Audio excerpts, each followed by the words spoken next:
ये जो Biot Savart law है, साइंटिस्ट का नाम है बायोट सेवर्ट, साइंटिस्ट का नाम है। और वायर आपकी एक्चुअल में एक्स से होती हुई वाई तक गई है। एक एंड एक्स है और दूसरा एंड इसका क्या है, वाई एंड है।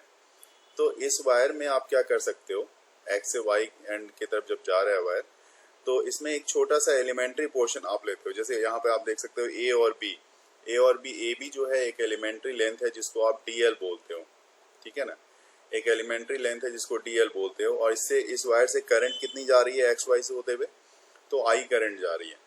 ये आई करंट जब इस वायर से होके पास करेगी तो हमें इस पॉइंट पे आप देख सकते हो, पॉइंट पी पे, जो कि इसके ओ से पी तक की जो डिस्टेंस है वो आर की है। इस पॉइंट पी पे हमें मैग्नेटिक फील्ड निकालनी है।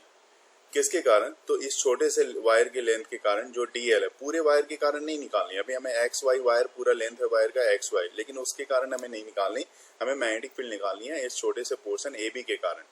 तो हमने क्या किया, वायर में करंट जो फ्लो कराया है उसके लिए एक एक्सटर्नल बैटरी बाहर से आप देख सकते हो, या ये जो डॉटेड लाइन से हमने कनेक्ट किया हुआ है, ये बैटरी कनेक्ट कर दिया, जिसमें प्लस टर्मिनल एक्स से कनेक्टेड है और माइनस वाला टर्मिनल हमारा वाई से कनेक्टेड है।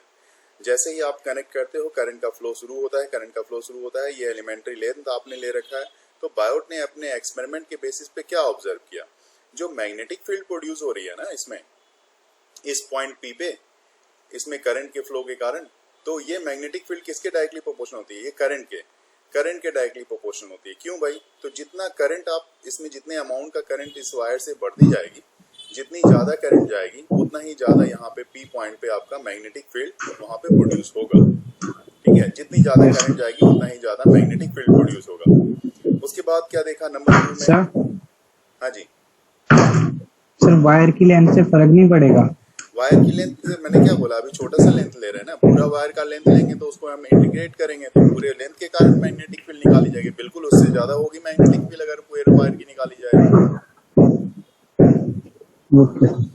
है ना। मैं तो बता ही रहा हूँ उसमें कि पूरी वायर की लेंथ के कारण ली जाएगी तो यहाँ पे मैग्नेटिक फील्ड ज्यादा होगी। अभी छोटा सा डीएल वायर के कारण ले रहे तो हो सकता है यहाँ पे डीबी मैग्नेटिक फील्ड हो, ठीक है। तो उसके बाद देखो डीबी डायरेक्टली प्रोपोर्शनल होता है। यहाँ पे देखो ये फैक्टर ही आपको बता रहा है, जो फैक्टर अभी आपने बोला भी कि लेंथ से फर्क नहीं पड़ेगा क्या, तो अगर डीबी मैग्नेटिक फील्ड किसके डायरेक्टली प्रोपोर्शनल है, लेंथ के डायरेक्टली प्रोपोर्शनल है। वायर की लेंथ जितनी ज्यादा होगी उतनी ही ज्यादा मैग्नेटिक फील्ड प्रोड्यूस्ड होगा वहां पे पी पॉइंट पे, ठीक है। तो और देख सकते हो आप, तीसरा पॉइंट देखो, मैग्नेटिक फील्ड डायरेक्टली प्रोपोर्शनल होता है साइन थीटा के। साइन थीटा मतलब यहाँ पे जो थीटा एंगल बन रही है, थीटा एंगल किसके साथ बन रहा है, तो इस आर के साथ। कौन बना रहा है, तो डीएल बना रहा है।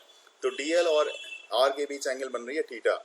और डीबी इनवर्सली प्रोपोर्शनल होता है स्क्वायर ऑफ डिस्टेंस के। तो इनवर्सली प्रोपोर्शनल है, ये जो डिस्टेंस है ओपी जिसको आप आर कह रहे हो, इसकी स्क्वायर की इनवर्सली प्रोपोर्शनल हो गया।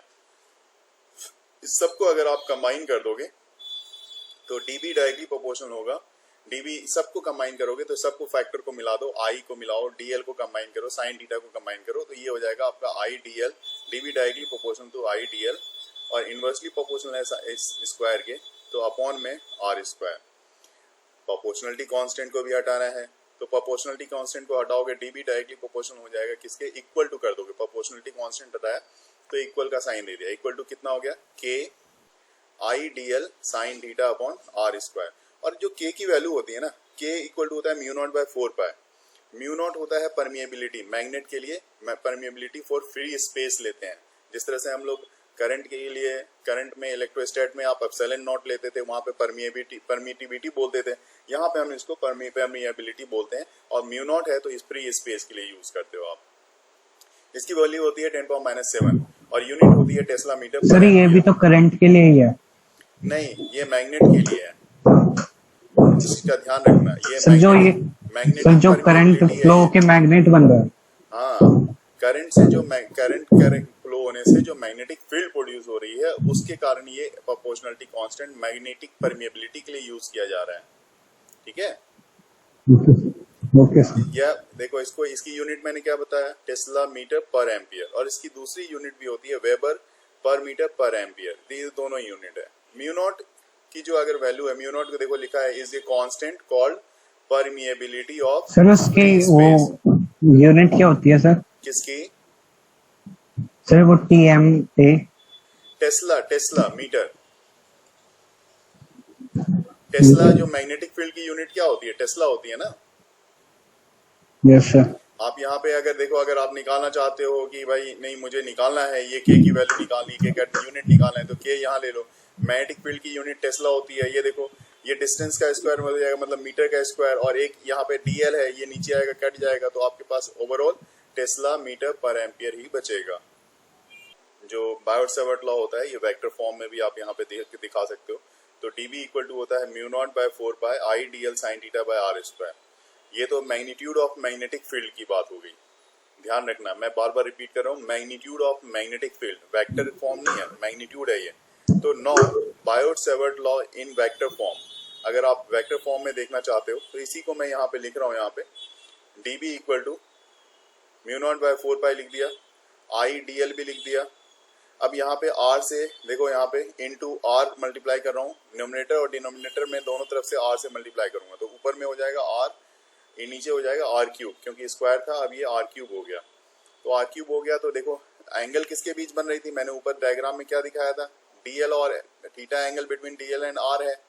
तो डीएल और आर के बीच, तो डीएल क्रॉस आर लिखोगे आप, और जैसे ए क्रॉस बी होता है तो ए बी साइन थीटा होता है ना, तो a cross b equal to a b sine theta, उसी तरह से डीएल क्रॉस आर क्या होगा, डीएल साइन थीटा हो जाएगा। तो अब यहाँ पे डीएल क्रॉस आर कहने का मतलब यहाँ पे आपके पास डीएल साइन थीटा, तो आई डीएल क्रॉस आर लिख सकते हो आप। तो ये होगा आपका क्या, वेक्टर फॉर्म में मैग्नेटिक फील्ड हो जाएगी।